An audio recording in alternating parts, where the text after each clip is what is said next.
Well, hello, and welcome to Opal City Confidential, a Starman podcast, episode 52, where we'll be covering Demon's Quest Part 3, or as it says on the inside cover, To Hell and Back Conclusion. So, for some reason, the cover title on the story was different than the internal.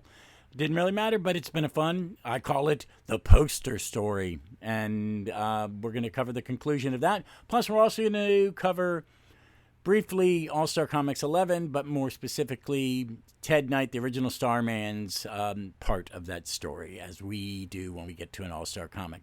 This is a pretty well-known All-Star comic issue, so I'm going to talk about some of that stuff. But let's start with Starman Volume 2, Issue 26, Demon's Quest Part 3, or Hell and Back, The Conclusion. Let us pull up some of the pertinent data for this comic from a couple sites. Mike's Amazing World, great site, and the Marvel Fandom Wiki. So this comic was published on November 6, 1996, cover dated January 1997. As I said, the story title was To Hell and Back, The Conclusion. The editor on this comic is the amazing, the legendary, the GOAT, Archie Goodwin. It's a 23-page story. Writer James Robinson, woohoo. Penciler Tony Harris, woohoo. Penciler James H. Williams did a little bit. Artist Gary Erskine did a little bit, which I'm not sure where that comes in. It's in these credits, so I didn't notice that. So let's also go with inker Wayne Van Grawbadger, inker Mark McGray, letterer Bill Oakley, colorist Gregory Ward. This has been reprinted 4 times in Starman A Wicked Inclination Tradeback, published 1998. Starman Omnibus Hardcover, Volume 2, published 2009. The Tradeback version of that book, 2012. And the Starman Compendium Volume 1, published in 2021, which is where I'm reading it. So, for a little more, there's some things in the wiki I wanted to kind of touch on. The cast of characters: Jack Knight, The Shade, Matt O'Dare. They're the main characters. They're fighting the demon in the poster. We get to see Clarence O'Dare and Hope O'Dare, as well as Merritt the villain and a demon. And in Visions, we get to see Adele Knight, Jack's mom, and Scalp Hunter, who was a Western character who is... Matt is a reincarnation of this character, and Scalp Hunter is a problematic name for a character now. So, but we're going to talk about that too. But since there is neither site, Fandom Wiki or Mike's has a real synopsis, I'm just going to kind of go through the book and give it to you as I go along. Like I have when we don't have one. It's pretty simple.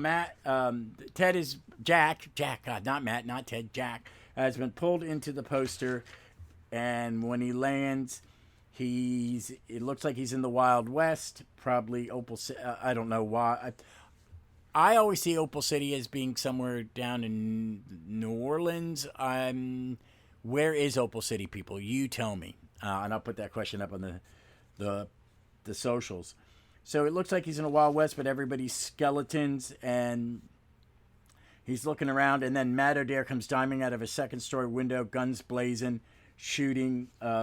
He gets lassoed by one of these ghouls and is rescued by Jack, who fires his staff at him, and then something happens. Everything changes, and he's sitting in front of the demon, who looks a little like Tim Curry's character from Legends, but a little skeezier, a little less buff, kind of sitting on his throne. He's got little monsters on his shoulders. Him and Matt are standing in front of him, and they're freaking it. And I'll put it this way. So Jack's thinking to himself as he zaps in after he's battling, is wild. A Western hell becomes not in a chalk. Let me start that over. Wild. A Western hell becomes not in a chalk and pepper swirl like interference on a television. Have gun will travel on acid. Transforms into an orderly shudder. And then he just says, "Oh my God, oh my God, oh my God," over and over again because he's standing in front of the devil. He's freaked out. This is his first demon thing. This is his first. I mean, I think he's battled a monster. Well, he's battled the freaks in the carny, but he's never met a gone to hell. So Matt and Jack are facing him, and sitting at the base of the demon's throne is the Shade, except he's all in white and black instead of black. Matt asks him, "Shade, buddy, you okay?" "No. Look how I've been made to dress. I am truly in hell." "So demons speak English?" asked Jack. "No, you're speaking the language of the filth ring. It, I will it. You are versed in the tongue, and so it is. Why would you folly by coming here, knight?" "I don't know. If someone had told me I'd be willing to dive through the gates of hell, I'd say they were screwy. Why am I here? It seemed like a good idea at the time, I guess. I came here to stop you. I don't know that I could kill you even if I wanted to, and I came here for my friends." "So, you like to stop me, the three of you? Then try as you might. You're in hell, and you made light of it. You came here to kill me?" And then everything changes. Jack, and I like how everything's still in that poster frame in the art, which was going on in the other issues, which I love. And it starts. The next page is it's two pages, but on the left-hand side, it's three long panels on top of each other. Jack on a beach, Shade in the snowy streets of London, and Matt in the West. And then you cross over to the next page, and it's a 6-panel grid, 2 on the top, 2 in the middle, 2 on the bottom, and it is Jack's mom in one panel, then Jack, then it's Merritt in one panel, then Shade, and then it's Matt in one panel. I mean, I'm going to call Scalp Hunter by his real name because I just think that's a little bit less. I don't know. I'm not trying to be PC, but I want to call him by his real name. Scalp Hunter is like a superhero code name for the West. His real name is Brian Savage. I couldn't think of that. Brian Savage, who will become the first sheriff of Opal City and a dear friend of the Shade, as is Matt O'Dare. And I think that's why the Shade is bonded with him, because Shade sees his old friend in Matt, warts and all. So, and they're talking. So basically, these are the temptations of this demon. Jack gets to have a conversation with his mother, and he's remembering things, and it's just it's hurting him. It's some great dialogue. It's, comics are about action. Yes, they are, but they can also be about emotional context and emotional connections and relationships. And this is Jack and his mother having an in-depth conversation. And it's just, they're remembering this time where they went to the beach without their dad. Well, it goes into this thing. It's Jack's remembering how the last time she's reminding Jack, this vision of Adele is reminding Jack of when she was dying of cancer, how he came one last time and never came back. And I'm just going to do this last little bit of dialogue at the bottom of the page because to me it was touching. The demon vision of Adele goes, "So you visited me that time and we walked on the beach and it shone just like it does now. And the rich waves were tall and rich and blue just like they are now. And we smiled and laughed and held hands and built sandcastles. Don't tell me you've forgotten, Jack. Don't tell me that."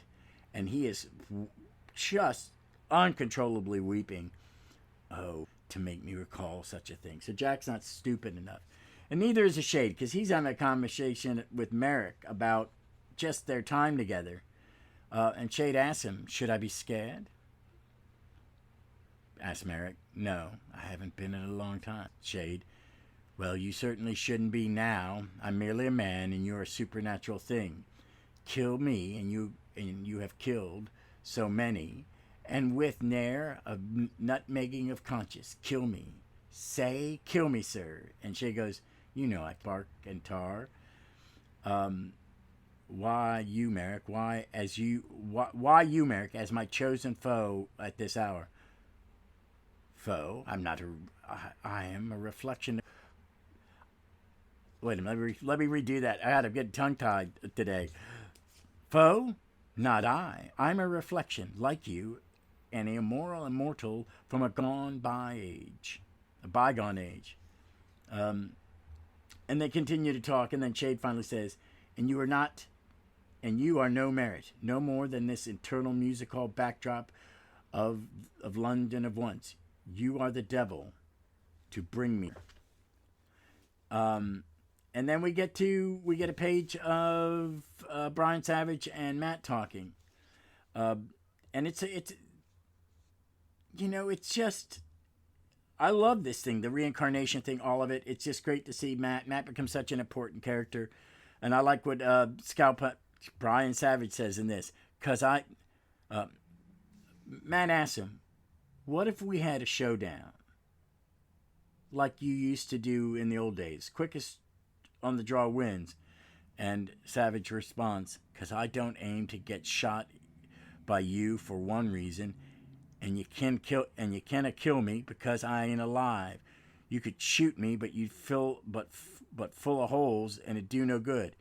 Me, into another hand, could drill you a good one between the eyes, and that be that. You don't deserve no better. You act like a vulture, and I should have leave you for 'em and pick unmarked and unmourned. Hell, boy, don't you feel no guilt about some of the things you done? Not about none of it?" And then Matt responds, "Yes, I feel the need to do the right thing, and for 4 fine Irish whiskey. They are 2 things, and they're born in the blood. Shame? Yeah, and you're the devil for making me feel it." So they've all realized what's going on, because they're all smart guys, and then we keep jumping back and forth between them as they figure it out. And it's not, there's the conversation building, and I'm not going to read any more of it, because I hope you're reading along and you've read this. They all come to the same conclusion. They're willing to give their souls for the others. And all of a sudden, they're back in front of the demon. And Jack asks, "So, do we fight now?" And the demon responds, "No. The battle's already won by the 3 of you. You would have given me your everlasting soul, so the strangers, the other people trapped in the border, released less that they're all willing to help release the 1,000 people or so that are trapped in the poster." And the devil goes, you would have given me your everlasting soul so that strangers might be released from my hold? That's a deal I can't accept. No demon can accept a soul tendered for a selfless reason. Get out of town. I don't even know who he's saying. I'm assuming that's Jack. Think about it. When you have ever heard of someone offering their soul for the end of famine or end of war? No, people barter away most precious things they have to gain some kind. And so basically, because it's too big a get, he cannot grant an altruistic wish. I can't give you something good and you sacrifice for it. I cannot allow that. He can't barter that way. It can't be for a good reason. So they're all spit out. They start coming out one by one, but they realize they need a bigger poster to get everybody out. And there's this giant cigarette wall mural on the side of a building, an old cigarette ad probably. And then you see all these people from different eras. One of them's a shade, it looks like. But it's not coming out of the poster. And looks like an Australian soldier. There's someone who looks like John Lennon in the Richard Lester war movie, How I Won the War. Police officers, men, women, all different eras. People from, it looks like someone from Africa, but in native attire. A bad guy on a horse. He looks like a bad guy. And they're all coming out of the poster, and that's the end of it. I love this story. I love the idea of the poster. I love the idea of the demon. I love the idea that they don't have to fight. They have conversations with temptations. It's a very biblical thing. They are tempted. They're shown different things. Jack, his mother, who he adores and who he still grieves for. Shade, his merit, the villain he's been chasing, who really isn't as important to him as, say, other villains, say, like the Spider, the archer that has been inserted into Seven Soldiers of Victory continuity at this point. And Matt, over his previous incarnation, Brian Savage, known as the Scalp Hunter, the first lawman in Opal City, and a flawed man just like Matt is. And that they're willing to sacrifice themselves for each other and for the other prisoners of the thing, and that a demon can't make that wish. He cannot do something good. I loved it. It was about thinking. It was about reading these conversations. It was about getting to know the characters, and I loved it. I absolutely loved it. And hopefully one day I will be less gushy and probably am sounding like I'm a commercial for Starman. Well, that's not a bad thing in my viewpoint. But it was really a great arc, a lovely cover by Tony Harris. And what I like in the Starman Omnibus, it's got the three covers are basically interconnected, and after the story, you can see it. It's a wonderful, wonderful piece of art. So now we're going to move on very quickly to cover All-Star Comics 11, which was published on April 24th, 1942. Cover date July 1942. Editor was Maxwell Charles Gaines. Wow, that's cool. Story is called Justice Society Joins the War on Japan. It's a 55-pager. Justice Society of America of Earth 2 are the main character, who are the featured characters. Writer Gardner Fox, artist Jack Burnley, Sheldon Malderf, Harry G. Peter, Cliff Young, Ben Fitton, Howard Sherman, Stan Oshmeyer. It's only been reprinted once in All-Star Comics Archives Volume 3. I have it. That surprises me that this one is one of the ones that's not. It's only been reprinted once. Roll Call, Hawkman, Atom, Dr. Fate, Johnny Thunder, and Thunderbolt. Sandman, Dr. Midnight, Starman, Spectre, Wonder Woman joins the JSA in the story. First appearance, last appearance will be. Ooh, wow. Oh, that's incorrect, but that's great. I like that. The villains in this, Brainwaves behind the scenes in All-Star Squadron 19. He's doing stuff. Just very neat. Other people that appear, Shira Sanders, Myra Mason, Hootie. Myra Mason is Dr. Midnight's girlfriend and nurse. So there are other people in it. Nothing big major. Here are some comments for this comic. Some little trivia for this. Wonder Woman joins JSA in the story, although, as told in JSA 12, her role is limited to secretary. Sexist crap, and I hate it. She's just a member, and I'm just going to ignore the secretary part because it is just stupid. Spectre does not have his own chapter in the story. His chapter is taken by Wonder Woman, as revealed in All-Star Comics 19. His appearance on pages 54 and 55 are the only images in the minds of the JSA. I forgot about that. At the conclusion of the story, the Justice Society is renamed the Justice Battalion of America for the duration and reports directly to the War Department. Pages 2 and 3 of the story were adapted for pages 1 through 4 of All-Star Squadron 5, and I was going to talk on that, and we will, and take place concurrently. A few months pass between pages 3 and 4 of this story, which is, the weird time jumps in comic continuity sometimes. As revealed in All-Star Comics 19, which takes place concurrently, most of the events in the story do not take place. The JSA's individual ventures were thought images created by the brainwave. I remember that, and that is stupid, but it is a way to get them out of uniform because they are not in uniform in the next issue. So here's the synopsis of the entire story. Following the attacks on Pearl Harbor, the JSA agrees to disband for the duration and join the military in their civilian identities. Each member excels at his assignment and begins fighting in the Pacific. However, individually, each member dons his costume to help his unit, impressing the War Department officials. Finally, at the request of those officials, Johnny uses a thunderbolt to summon the JSA along with non-member Wonder Woman together again. They agree to continue fighting in their costume identities as the newly christened Justice Battalion of America. So I first was this story first kind of popped in my head, and I don't think I've read it because I have all the All-Star Squadron archives and I've not read everything because sometimes it's a little painful. And I'm using this as a reason to, but I remember it from the All-Star comic and All-Star Squadron comic and how Roy used it, and now I'm remembering. It's been so long since. I would love to do a reread of All-Star Squadron. I need to.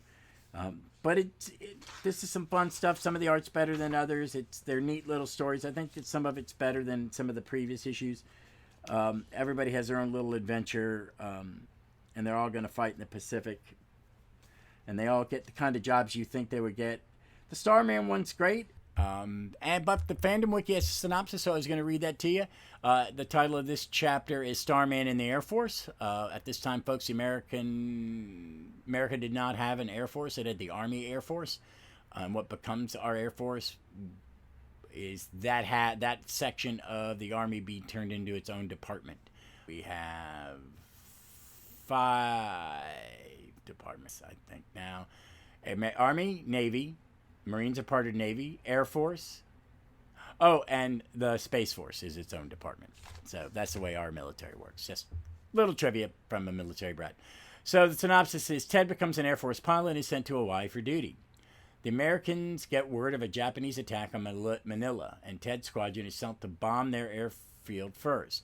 On the way, Ted's bomber is hit by an anti-aircraft fire, so he changes into Starman and rescues several downed pilots. He then joins the dogfight and smashes several planes with his gravity rod, allowing the rest of his squadron to bomb Japanese airfield. Then Starman captures a battleship and orders the rest of the fleet to surrender. Yeah, that never happened. Some of this stuff is, my grandfather was an admiral. At this point, he is not on a ship. He's a commander. He's promoted to captain. He becomes captain of the USS Washington, part of a small battleship group. There are different types of fleets, small fleets, and eventually he would command that group. But and his flag, because he was an admiral. When he became an admiral, he couldn't have his flag on the Washington because he had just commanded, so he had to move to the North Carolina. So I know a little bit about, military brat, loved war movies. My parents were children during the Second World War. Queens into teenagers. My mom, he's Admiral Cooley. I'm Thomas Ross Cooley Aiken. My grandfather's Admiral Tyler. So she grew up around this, and he fought in it. So there are 2 reasons thinking back, I like what Roy did was it makes no sense to put them in the war in uniform because he does that with the Spear of Destiny, giving magical, plot, just MacGuffin or whatever you want to call it, some plot device to keep them from winning the war in 5 days. Because, the superpower, like he captures a whole fleet. It diminishes how massive the war becomes. This is early in the war. We're thinking it's going to be quick. The Pacific is going to be a nightmare. It is going to be so tough that even Roosevelt, when we enter the war, realizes that we have to stop Germany first. Because to defeat the Japanese and island hop, one island at a time like we did, is going to put a thing. The Battle of Midway is early in the war. That is the turning point in the Pacific. People don't kind of realize that. That, like within a year, the Japanese advanced no further. The problem is to get them off the islands and to push back to free these islands like the Philippines and Wake, all these different islands that we had to jump through with the English and the Australians and New Zealand troops were bloody and awful because of the way the Japanese wage war. They're different. There's a cultural difference in their version of honor duty. It is more entrenched. And I don't mean that in a bad way. It's just that's the way they are. They don't surrender. They treated the Japanese military. I'm not going to say the Japanese people. The Japanese military and the Japanese government at that time treated anybody who surrendered like an animal. They didn't believe in treating POWs in a proper way. And so it takes this magic, these superheroes out of the equation, because real men and women are going to go do their duty and die. And I like that Roy did that. That he took it out.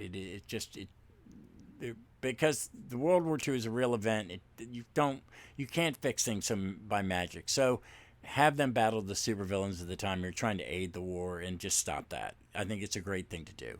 I also like that this is early in the war, and so they want to show men volunteering and women volunteering to do their duty. I fuss about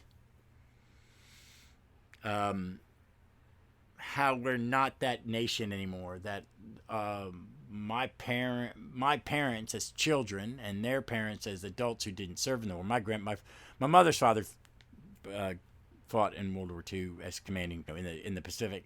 But my father's dad fought in the First World War for the English Army. He was from Scotland and immigrated to America in the 20s. So, but my parents were like Depression kids. The American people between beginning of the Depression and the end of World War II sacrificed a great deal to recover from failed economic things. The buying speculation on credit. We didn't know what we're doing and we overdid it, and the economy crashed due to avarice. And then fascism arose and wars were started, and they as a generation, the greatest generation, as they're been dubbed, had to save the world. And I'm a big believer in that. That generation saved the world. What we've done since then, and boomers, and technically I'm a boomer by 3 days, as people like. I have a problem. I don't see us as a nation on either side of the spectrum. I fully admit I am very left-leaning. I don't have a problem with conservatism per se. I just some types of it, because I understand that this is a nation of different ideas and different ways of thinking. But I don't think we're that nation that would step up and sacrifice again. I don't think, because I don't think I saw it as much as I would have liked to during the pandemic as someone who was essential. And that's my bias. But it was neat to see the volunteerism, the patriotism, real patriotism. We have to go fight these bad people who are doing terrible things. The Japanese government at that time was committing genocide and mass murder on a scale that we hadn't seen. The German government under Hitler doing the same thing. And even one of our allies, Stalin, was doing some of that same thing. He more people died in the gulags than did in the Holocaust. But back to the historical part, it was to see the sacrifice that these people were going to make. And then come back and it'd just be a super book. So that was enough of me on my little more somewhat mini soapbox and my praise for the greatest generation. And I have a big historical soft spot for that. That's a thing I like in history. All right, folks, enough of that. So in a week, you will get David Knight meeting Will Payton. I have not recorded it. I may pause and do something else, but that's for the game plan. And Bob Sherman, who follows us on Twitter, and I've read his letter, he had asked if I was going to cover Dr. Starr from Black Hammer, which is now, if you go by the trade, it's Dr. Andromeda, because they made him change the name. But it's by Jeff Lemire writing it, and it's a spin-off of Black Hammer, and it is a love letter to Starman. So I will be covering that probably sooner than later. I am on PTO today. I record this, the 11th of March, and it will drop tomorrow on the 12th. Or it's today the 12th. I'm on like a couple days off. I'm going to record this. It's going to drop tomorrow morning when you listen to it or whatever. And then 2 days later, tomorrow I'm going to record and drop a My Legion adventure and cover some Dave Cockrum Legion. And we'll have something regular on the weekend too. So thank you all for listening. Please go back and listen. If you're only listening to Opal City, please go back and listen to other things. If you're interested, I've got some other stuff planned coming up and some fun stuff. And also, please check out my Doctor Who podcast, Gallifrey's Most Wanted, just Google it and it'll pop up. And as always, be safe, be smart, please be kind to one another, and read some comics.